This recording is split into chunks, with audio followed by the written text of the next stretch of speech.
Every morning you have two choices. Continue to sleep with your dreams or wake up and chase them. On this channel, we're choosing to chase them. I'm connecting with some pretty cool dream chasers and getting all in their business. They say millennials always have something to say. I don't know. Let's talk about it.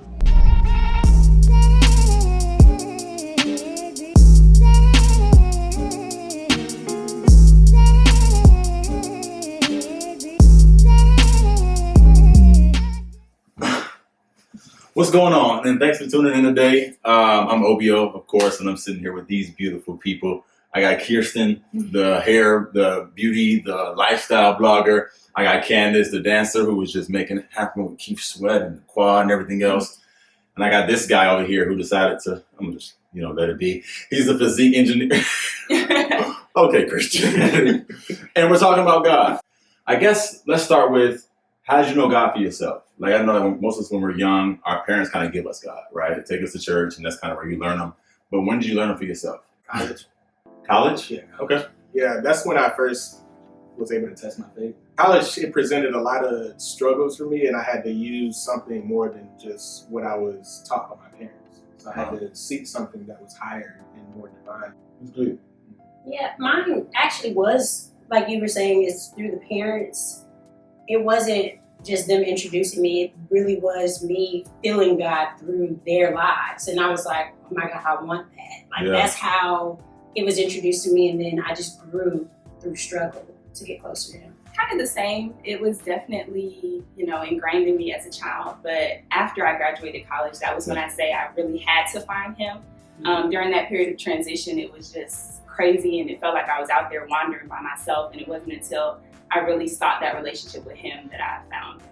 Yeah, him, capital H. Yes. But what's crazy is for me, like, I wasn't giving God young. I never been in touch with my family ever. My parents, nothing. And so it was my aunt moved from Kentucky, and we used to sneak and go to church, which was crazy. Oh, wow. Really? Right. My parents aren't atheists, but they weren't really trying to put that in us. Yeah. And so we used to just sneak up and go to New Birth Oh. on Wednesdays and Sundays. Right? Exactly. Yeah, And like, when I went there, just the spirit hit me. But I also kind of want to know, like, when did you know God was real? You know what I'm saying? Like, it's like, you know God, but when did you know, okay, God is alive, he's well, he has me. Like, this is what it is. I would say, same, like after I graduated college, I was the type of person who tried to figure things out on her own. And I tried to do it by myself. I tried everything. I researched different religions, crystals, positive thinking, meditation, all of these different things. And none of them left me feeling fed. And it wasn't until I was at the darkest place in my life and I found him and I realized this feeling I got from nothing else. And I know it's God. I can hear him talking to me. That's real. So yeah. That is so real. A few years ago, like when I was in undergrad, I got academically suspended. So for me, that was like, that was an awakening, man. It was like, you can either do something with your life or you can be another statistic. How he showed me he was real was the statistics of people getting back in were not against my favor. The cards were stacked against me. And I was still able to, write a letter to the school and they approved it. They put me in for a meeting, had that meeting, and I got back in. That was a time right there. That was a real time. That's real. That's real.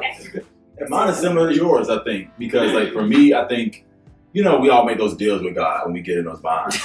Like, God, if you get me out of this, I won't do this. God, I won't do this if you do this. And I think because I kind of went back on my word so often and God still came through for me, it reminded me that this is real. Because it's like, here I am, someone who doesn't even deserve it. Yeah. I don't deserve the grace all the time. You know what I'm saying? But he still manages to keep me. Right. But which also brings me to my next question about like being a millennial. Is it harder to like love God and be confident in your love for God? Is it hard to have people around you also love God in the same way you do? Is that necessary to maintain your faith? I wouldn't say so. I would say, because like going through life, you're brought a select group of people and you come in contact with a select group of people. When you get out of your comfort zone, you start to meet other people and try to push that faith. There's a way to do it. Like, you can't. This is not something you can force on somebody because everything about this is about relationships and experiences.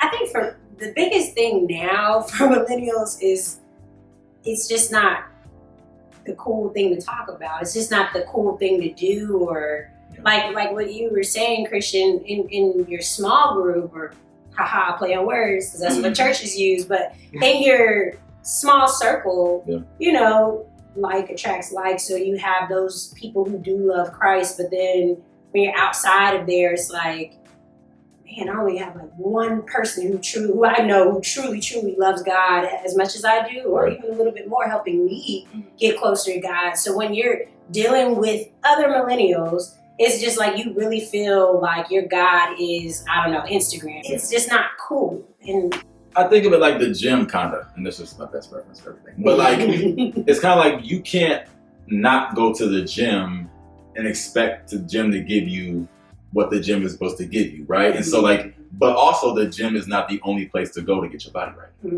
which is why we met the church. Is church the only place to go to get your spirit right, your faith right? Like, do you have to go to church to commune with God? Can you say, kind of, I hear all these like silo relationships where it's like, I don't, no Bible, all God, or, you know, all Bible, no church, or, you know, all these things. And it's for me, when I go to church, I go to learn, but I more so go to be filled. You know what I'm saying? I go to really get into the spirit that I can't get into in here. I have to kind of go there and be amongst people who are of the spirit as well. I look at it like a two-way thing. Like, we won't know God if he doesn't show us the mountaintop and the valley, right? If we have one of them, we won't know him. Right. If we only know the top, we're going to be like, God, who?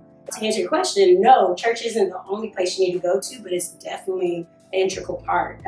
Because he says we all need to be around like-minded people and worship in a group. It's powerful. Where two people are gathered. Yes, come on.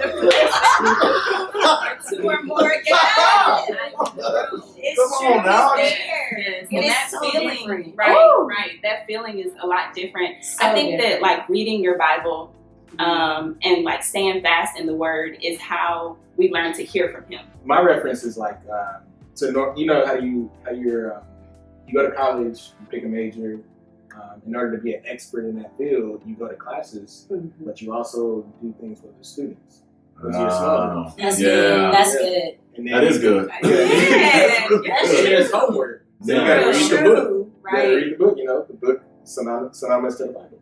So like, if you had to answer this, like, or finish this, God is, what is God for you guys? Oh, everything. That's what I want to say. That is what I want to say. Every single thing. I had a homie of mine, I was in college, and he used to say that God is everywhere love is. And so I used to always wonder, like, is that where God is? Where does God reside in love? Like, I think whatever you do in love, is that of God? You know what I mean? And to me, that's where my God is. You say everything. I'm going to say God is the plug. Come on. And you know, millennials, we love to say that all the time. If you know anything about a plug, a human plug, come on. The good one. The good ones. But even still, sometimes they're unreliable. They don't pick up the phone. You need them, and it's a one-sided relationship. God is the plug that keeps on giving. Come on. He is the ultimate plug. For sure. For sure. I think God is just the same with you. God is love because love begets everything else. Stop. Today, the spirit was in the room. I could not put all that footage in one video. So I made a part 2. Go check it out.